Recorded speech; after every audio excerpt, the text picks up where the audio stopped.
of the most common things all three of us have seen in our practice is the diabetic foot. I gave a little segue into it just a few moments ago.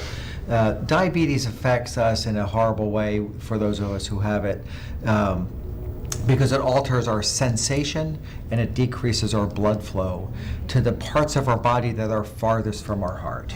Right? And so when we deal with tissues that are compromised because you can't feel it, and so you don't know how much pressure you're putting on it. Your shoes could be too tight and you'll never know it because the nerves stink coming back telling your brain, hey, you're putting this shoe's too tight. Or you're putting too much pressure on your heels, shift around. If your brain doesn't know that, you keep the pressure on it, you can get an ulcer and then it can get infected and you can lose a body part. Or you can go to a wound care center that has a specialty interest in treating wounds of the foot and ankle. And so when you have a compromise in nerve, it's called a neuropathy. And when you have a compromise in blood vessels, it's just a blood flow pathology, both of which are common in diabetics. There's other conditions for sure.